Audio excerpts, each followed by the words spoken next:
What if languages don't really exist, only the people who speak them? Today we travel from northern Brazil to Venezuela, from Yanomami territories to remote design teams, and from accents that are judged to languages that connect us. With Francisco Nunes, we ask, what happens when language is not just something we speak, but something that shapes how we design, work, and belong?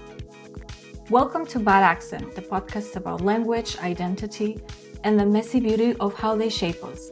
I'm Sofia, and in each episode, we explore how multilingual creatives and professionals navigate the world, one accent at a time. So grab your coffee or tea, and let's get talking. Hello, I'm João, and as Sofia just mentioned, today's guest is Francisco Nunes, a product designer, researcher, amateur linguistic, and discourse analyst based in Porto Alegre, Brazil. Francisco speaks Portuguese, English, Spanish, and understands French and Esperanto. He has spent years working on projects related to healthcare, education, retail, turning complex systems into accessible, people-centered digital products. He's someone who believes that design is collective, transformative, whether that's the public health system, a financial platform, or a conversation across cultures. Growing up in north of Brazil, he was surrounded by different linguistic realities, including contact with indigenous communities and language such as Yanomami, and this exposure exposed his fascinations with how people communicate and how people shapes our understanding of the world. Today, he works remotely with multicultural teams across the Americas and worked for Europe, North Africa, and Asia, while continuing to explore questions about language, design, AI, identity, and human connection. So, Francisco, welcome to Bad Accent. We are really happy to have you here. Hey, everybody. Oh, I like that intro. Yeah. I like that intro. Like, we can cut half of the episode because of that, but okay. That was great. Oh, I have a very diverse experience while I grew up traveling around Brazil. In somewhere in the middle of my life, I started to talk to people abroad and working with people from different countries.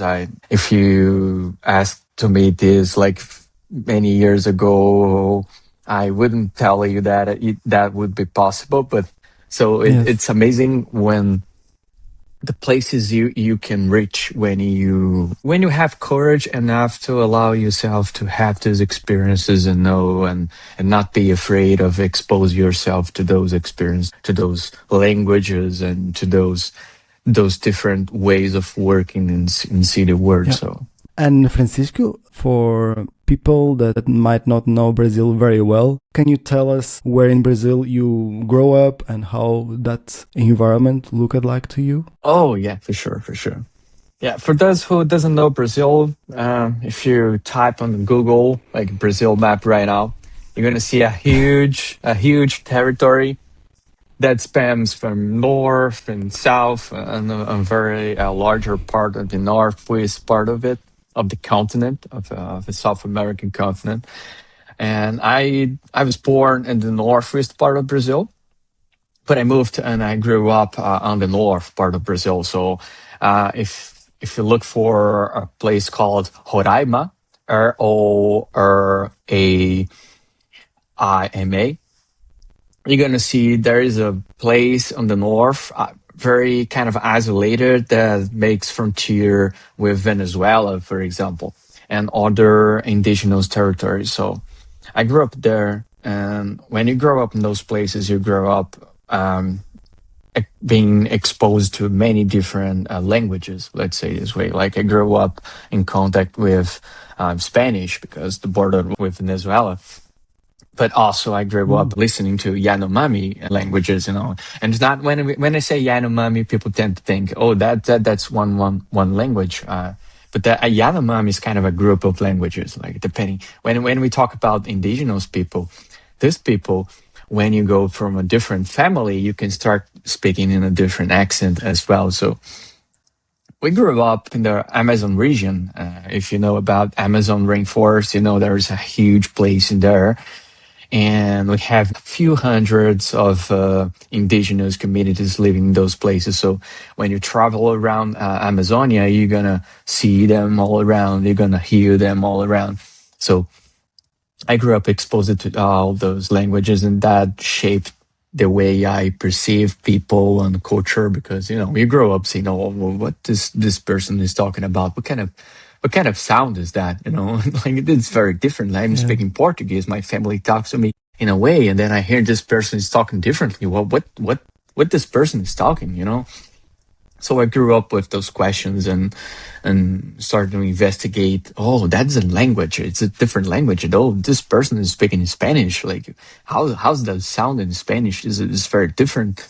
And then you have an indigenous people. When I lived like right aside of a family of indigenous family, and then when I heard they celebrating things and talking around, it was a very different language. And then it got you curious when you was a kid like me, and you are very curious about the word itself. Like it hits you and makes you wonder, well, what else you're gonna find around there.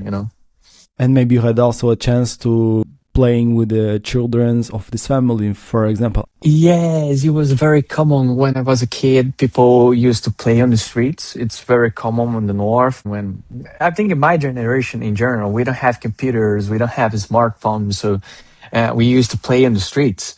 And many families they shared the same neighborhood with different, families from other countries. So I had neighbors that were from Venezuela and other indigenous neighbors as well. So all the kids went around playing the games, play soccer or playing a pique. We call in Brazilian Portuguese pique-esconde, when you have to count and hide yourself. Like I think it's hide and seek in English, Yeah. but yeah, we used to play that all around. Yeah, when we had time and when we were not in the school, we used to play like during all day.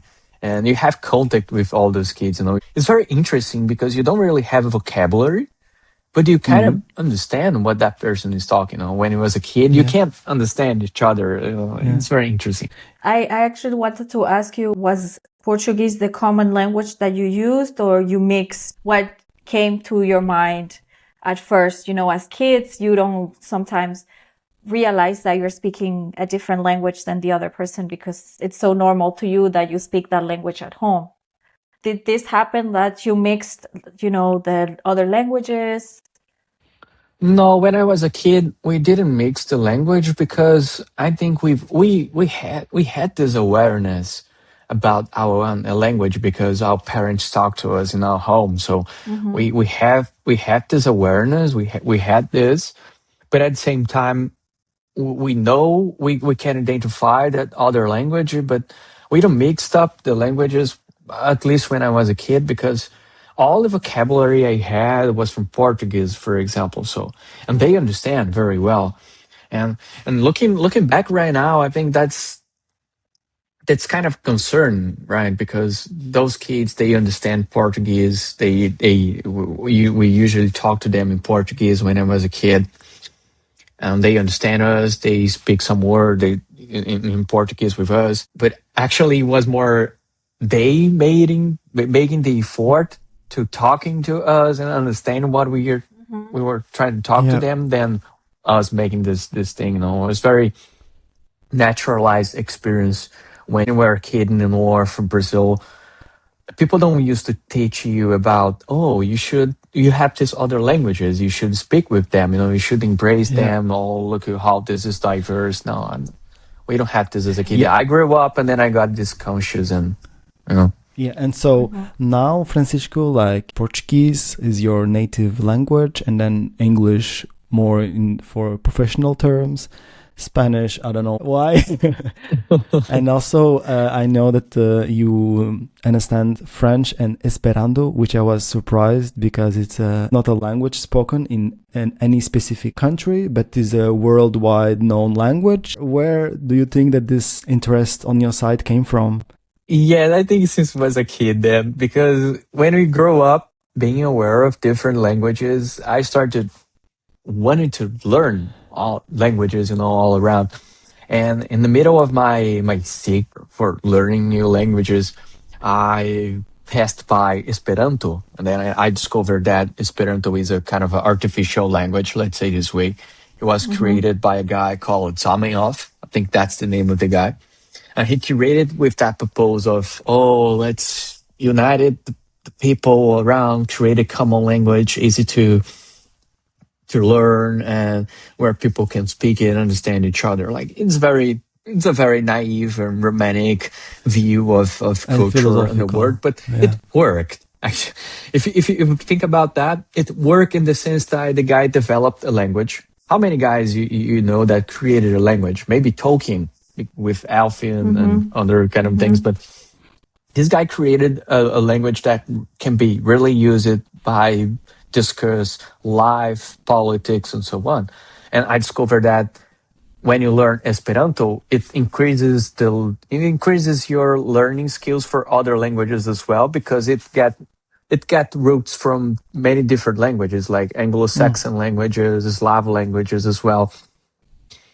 It's very, very. So I started to learn because I wanted to learn fast other languages, and then okay, let's learn this one, and then I can learn faster other kind of languages and all. Yeah, it was a kind of a serendipity, you know. I wasn't looking for a language like Esperanto, but when I discovered that, for example, in China, the government used to teach Esperanto as a second language, because when kids started to learn a third language like English or German, for example, they learned faster. So that was a kind of a more strategic decision. Francisco, you already shared, of course, that you are from Brazil, and I am also from Venezuela, and I really find it super powerful where you grew up and all these communities that you were in contact with, especially the Yanomami. We both share this. Both countries, Venezuela and Brazil, share this community, let's put it this way, and they connect both countries in a way that national borders, can't explain. How did growing up near this reality really shape the way you think about language? I know you already mentioned a little bit about that, but how did it shape also the way you think about territory, so frontiers, borders, and identity as well? And what does language gave you consciously as a child, looking back? What do you think that early exposure gave you there and also today, right? Because you already mentioned that. If I have to compare, like growing up in a metropolis, for example, is very different, because when you grow up in huge cities, that's all the same. You don't have in anthropology, we call it the other. And in psychology as well, the other is everything that is different from you. And even if you have, for example, you have a friend, it's very different from you, but you grow up in the same place as you. He's not the other, it's another you. That's how I mentioned. And when we grow up in a place like this, in the north, in a very diverse groups, ethnical groups, you really see the other, because it's not really you in the sense that they don't speak the same language, they don't refer their parents in the same way, they don't treat friendship in the same way, they don't see relationship between people the same way as you see. One thing is, when you are an adult and grow up seeing the other, your reaction maybe not be that friendly, because you already establish a sense of persona and identity, and then you used to see the you on the other, but when you see the really other, sometimes if you are an adult, it can be a little scary or exotic. In anthropology, we call that exotism, when you see a very different being from you and you start like, fantasizing around about this other. But when you were a kid, it's very different. You're kind of absorbing that. So I grew up getting used to see very different people, very different behavior, and that's normal. Like you don't get scary about seeing people with less clothes than you usually see people around. Like I used to see kids running naked all around when I was a kid from indigenous people. It was very normal. We don't judge them. It's just they are being their culture, their identity. So I grew up with this sense, I guess, and then that helped me a lot when I moved to the South Brazil, because in the South Brazil, you don't see that very much. I used to listen to jokes when I moved to the south. Oh, you guys are still in the jungle. You like Tarzans or something like that. People has this bias about how indigenous people are. They people think that indigenous people don't have a phones. They don't know how to use a computer. They know all that stuff. They just don't care about that. They grew up with a very different notion about the word and the relationship with the word, and that affects me a lot. There is a guy, Gardner. I don't know if you have ever heard about that. Is a kind of psychologist, Howard Gardner, that developed multi-intelligences and so on. And then he talked about linguistic intelligence.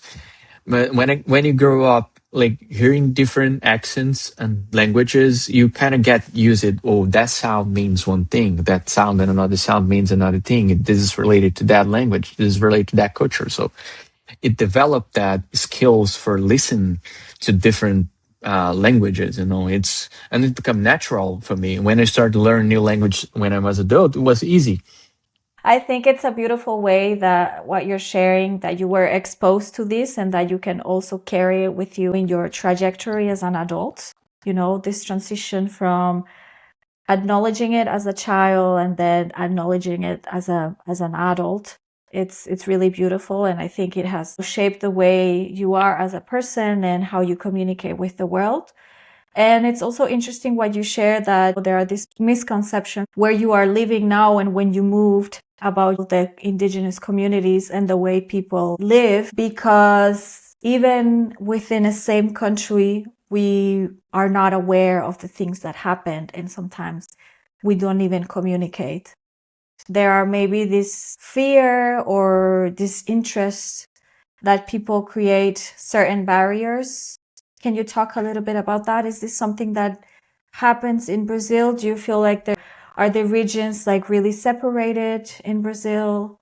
It's all of that. If I can resume that, I will resume like this is an ideological process that is happening. It's ideology. People learn that indigenous people, they are less developed, they're less advanced in society, they're not civilized. So people start to associating the language with something that is not developed, not civilized as well. In Brazil, we carry this very bias about regions. On the south part of Brazil, southwest part of Brazil, let's say that they are very racist with people from the north because of the accent. Brazil is a very diverse linguistically. In the northeast part of Brazil, we have Dutch heritage because the Dutch, they colonized the northeast part of Brazil before the Portuguese conquered back. So we have this accent heritage. People speak some vowels very in a high level, higher tones, very much similar to the Dutch. In that time, people from the south, they have this German, Italian, Ukrainian heritage, so they're very proud of it. They're very, and even more in the south, you have this mixed up with Spanish, Portuguese, and Indigenous. People from the southwest tend to look at the northwest people and think they are lazy or they are not, they are not very educated because of that's not really related to anything unless the accent, the way people speak. And I know, Francisco, that you also struggle a lot when you move around Brazil because of your own accent, especially in cities like São Paulo. Like, how that affect your day-to-day life? When I was younger, it did hit me a lot because I used to listen to jokes about my accent. Oh, you have this, they call it Paraíba accent, But it's a very pejorative word way of saying about people because you're kind of generalizing the whole northeast part of Brazil as a single state accent. And then you use it to offend people to say they are lazy or they are not educated or they speak in a way it's not really cool to listen, But when I started growing and I started realizing that, what? They don't really understand what's going on. I think they don't really understand the own language, their own heritage, this kind of thing. You perceive things at work, for example, when I worked at São Paulo companies, and then you start speaking in a certain way, people look at you and then, you're not like us, where did you come from? That the exotism again. First they exotize you, they see you as something like, oh, you're so different. I started to get used to that. I started to use it in my favor. Oh yeah, about that culture from the north. People tend to say this and that, and people realizing that their culture is not the dominant one. They're not. Oh, there's other things around. So And it's so funny that that happens in Brazil because I mean it's such a big country and like the but islands. also Yeah. like the islands, my half of my family is from the island, from Margarita. Yeah. So it is a bit different. It's a different accent as well. But I would have to ask because I also left Venezuela very young. I was 13 years old, so I don't remember a lot, but what I do remember is this difference between, the people that had European heritage with Venezuelans, and then different parts of the country. If you are like from the interior of the country, like you're dedicated to agriculture, so you're different from the people in the capital. So I guess it does have these similarities with Brazil. Circling back to something that you mentioned, that you said that languages don't exist, only speakers do. Do you want to expand on this affirmation and explain a little bit why is it that you are a firm believer about this? Yes, I am, and I learned that from a teacher from a linguistic, and she told about that what we call a language that we teach kids all around is kind of a registry. It's not something that lives. It's something that we recorded. So it's a kind of a snapshot. So all the languages that we learn from documents or someone, they are snapshots. Language is something that is living with people. So she said, languages doesn't exist if you consider language as a register, as a document, as something that you have to get from there and learn. Language is something that you grow with and you develop it.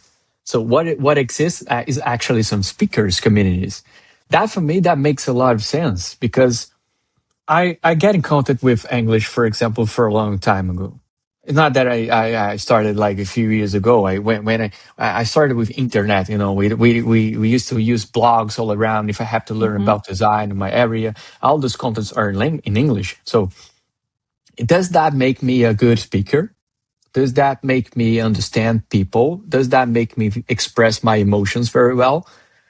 The only way you can do that is by getting contact with a person that speaks that language, and then you're going to learn from that person how you can express your emotions in that way.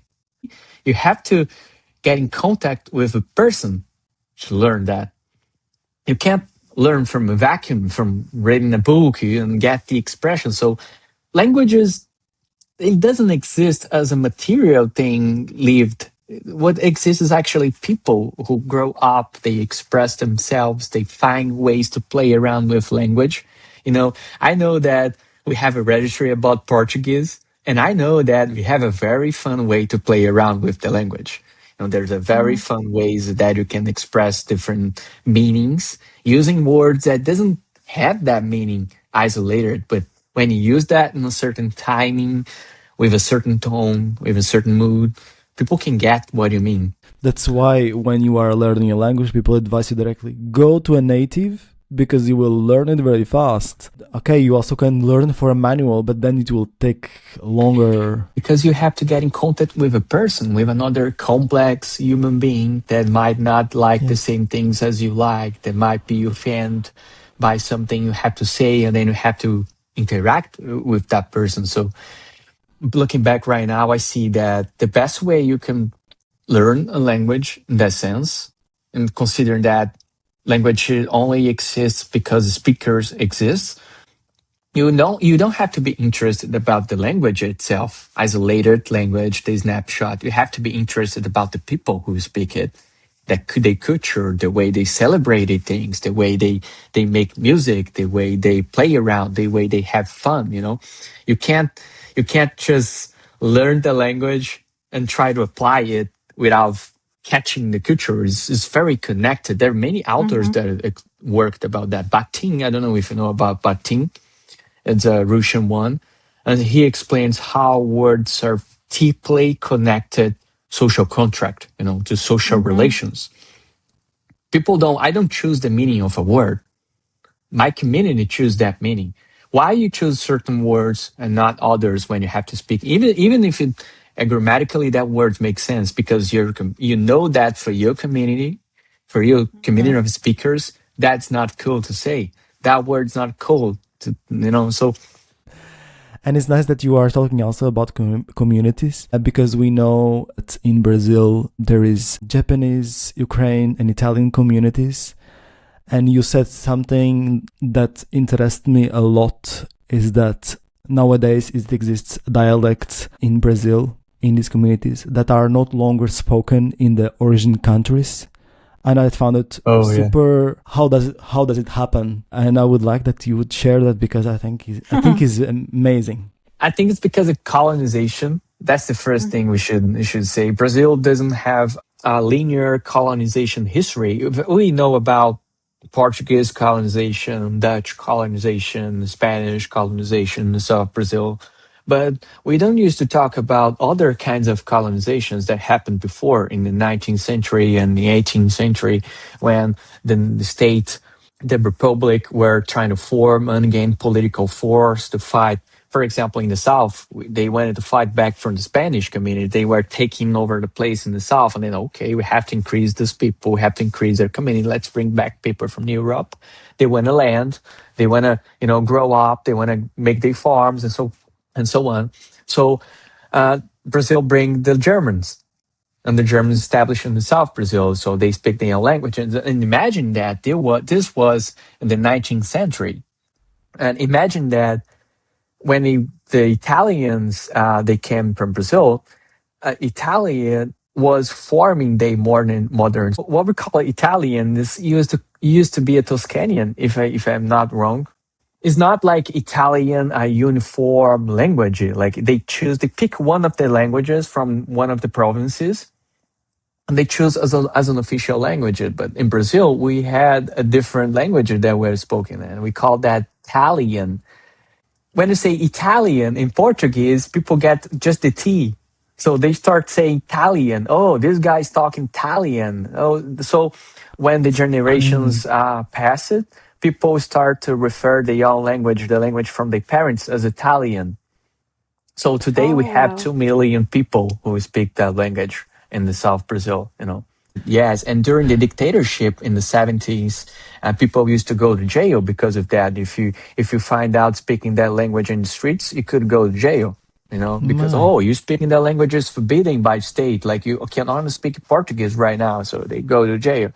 So right now they don't go to jail anymore because we don't have a dictatorship anymore. But still, if we imagine that we have 200 million people in Brazil, 2 million people that speak that language, it's a small number, so it's a small community, but they very well preserved in the mountains of South Brazil. Just for comparison, guys, so you have this community that got isolated. They speak their own language, their own things. They doing their own things. They don't talk to anybody else, Yes. Those languages, they are very oppressed in their own territory. They have to survive in a very distinct way, depending on kind of language. Don't take me wrong, but that's why I really like to. Of course, I love to be in the Portuguese community, but that's why I interact more with locals. I consider that I have a strong link with locals, but still connected to the Portuguese community. But it doesn't make me to be 100% like always every day, and that all my routine is full in Portuguese, for example. Why then I would live where I am now? Doesn't make sense for me. Sorry for the one who live like that. I respect 100%, but it doesn't make sense for me.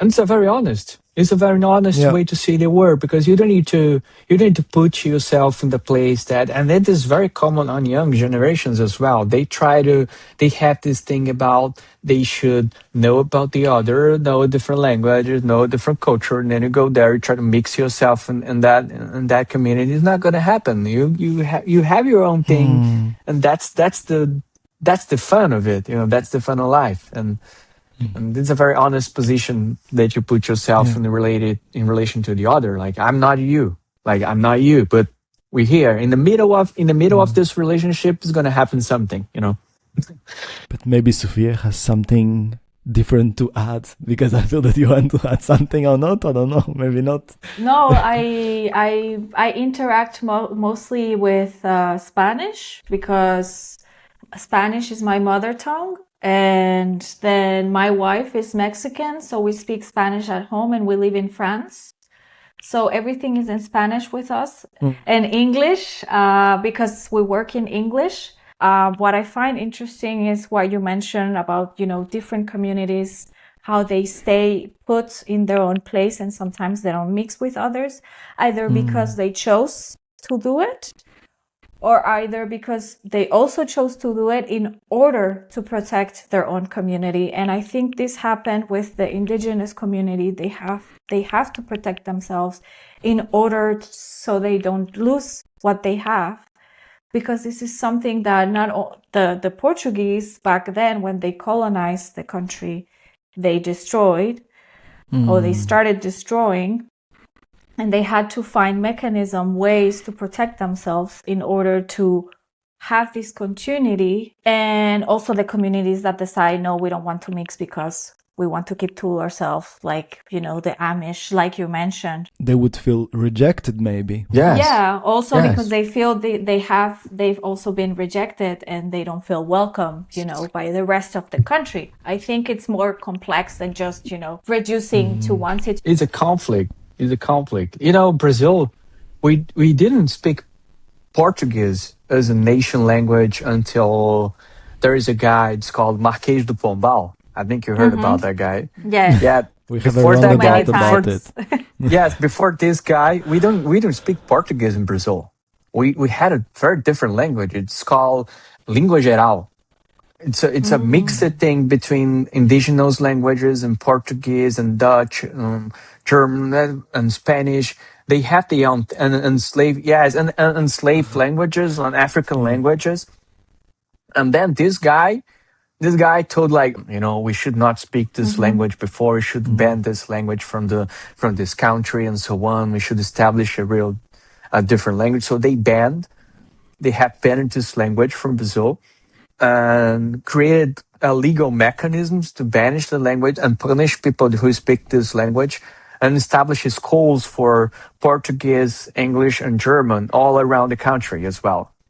Brazil has this history about you have a language and then you develop a different language to survive, and then the state fight back on you and punish you to speak that language again, and then you have to find another way to survive and develop that language before. We have that. That's why if you look closely to Brazil, you're going to find many other languages that is not speaking all around. In Minas Gerais, in the central part of Brazil, for example, we have a different language. It's called língua de Mina, from the African slaves that come to Brazil, and they have to communicate between different tribes. They were enslaved in Brazil, and then they have to develop their own language to speak. It's a kind of a conflict always ongoing between you have to preserve your identity because language is identity. We see this as a language because our subject is language, but for those people, it's their lives. I think that happened in the whole American continent, because you have the same thing in Venezuela, in Mexico. Everything was abolished because the people that were there were the others, and they considered that their culture, their identity was the superior. And they started erasing all these things that were super rich, interesting, intelligent, and we lost a lot of this richness. I think about Inca civilization, the Maya civilization, the Aztec civilization, all the richness that they had and they built, and the intelligence. The colonization started taking all of this from them. In the middle of this fight, we also lose ourselves and we also lose our identity, because if you have someone always there, like, no, you have to speak this, you somewhat start forgetting. My mother-in-law, she understands Mayan, but she cannot speak it because her mother spoke Mayan, but never taught it to her kids because she didn't want her kids to suffer. They told their kids, like, you have to marry somebody with a Spanish last name. It cannot have like a Mayan mask. So all of these comes from a oppression, from a restriction of your own identity within your own country, your own land. And I hope that younger generations keep the interest, because we talk about all this technology, but I do hope that we can find this balance between the knowledge, the tradition, and identity, and that they can, work together towards that. But, talking about technology, you're also a product designer. Language is an emotion, an experience, something that evolves. You've also shared that UX design, so user experience design, can sometimes become a marketing term because experience itself can't really be designed, only facilitated. Can you explain what that means to you? And if we can't design the experience itself, what is the designer's responsibility? Okay, I like it. We could directly to the juries then. Just to get a context with folks that might gonna be introduced to this discussion for the first time. And I'm a product designer, and that's important to mention because that's a naming. Product designer also is related to that matter. And I have a very diverse background as well. So I have this graphic design background, web design background. I also have a sociology background. I have a data science background. I have a linguistic background. And all those things make me look at my area, my profession in a very different way, We're saying that, I design experiences. I design the best experiences. I tend to not believe in that based on the things I know about other areas. For example, from psychology and anthropology, like what is an experience? Many of us work with that. We use the title. I'm a UX designer. I'm user experience designer. What does it mean, experience? Most of people doesn't know that. Experience is a phenomenon. It's only going to happen, and talking about design, it's only going to happen when a person get in contact with an artifact. You can't design something that is still didn't happen. It's still going to happen. It's out of our control. How people going to feel, how people going to interact, how is people's day. Maybe I design things thinking, this person is going to like it. I'm going to make this person have a happy day when they interact with my product. But then the person has a really bad day, like he lost someone they love or something. And then when they interact with your product, it's going to be a happy experience. Did you design the happiness? Did you design the experience, the happiness experience? That was your intent, but that's not what happened, really. So that's why I don't believe in that. And I think I don't design the experience. What I design is ways so people can have their own experience. Or I design ways of get higher levels of certain experience or increase certain emotions during a contact with a product. But how many designers really work in that level? How many designers do you know that really works in that level? So because of that, I don't believe too much of it. But I truly believe that I can design the best product I can, and try to help this person to achieve what they want with my product. I have experienced that before in the healthcare industry, for example. Like I had to develop a platform that helps professional healthcare workers to, the system need to respond, because otherwise, in the case of emergency happening, a person can die because of that. I'm not designing the experience, but helping someone in their experience or attenuate the stress or something, Also, UX treats research a lot of how the user behaves. We evaluate a lot on terms of that. To behave, it's also very ideological, I think. Each culture has a specific way to behave to a product. And that's also a point that you mentioned in the article that I found very interesting.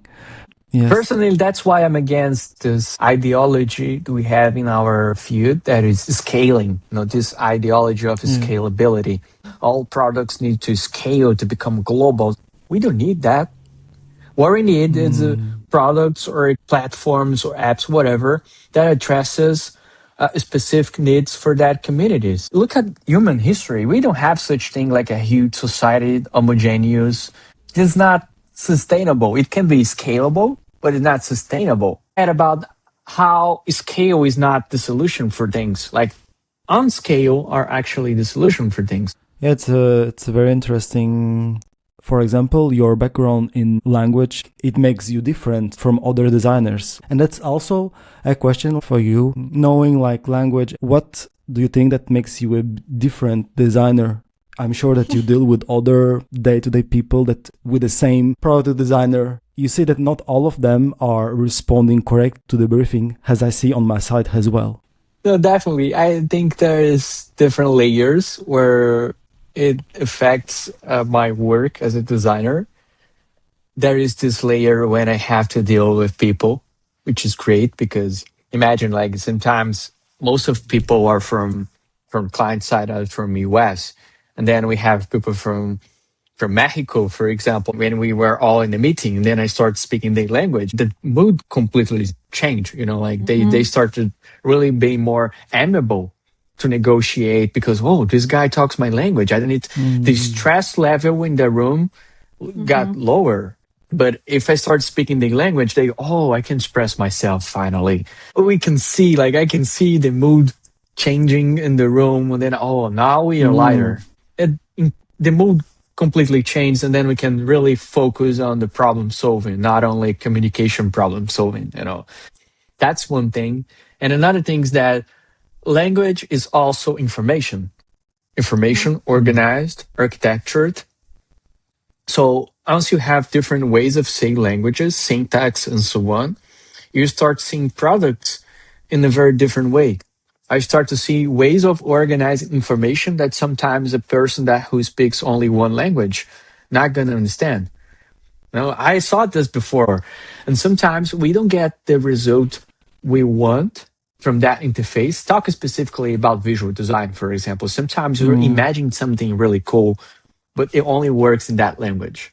Sometimes it only works in English. But when you change for Spanish or for German, for example, it's going to be a completely different thing, So you have to adapt and you have to rethink how you organize the information. When I look at the product or the problem, I already, by default, I already thinking about it. I look at the thing and then I already know how it's going to look in a different language and how that information can be reorganized in different languages. If I have to say something, this not only works with text.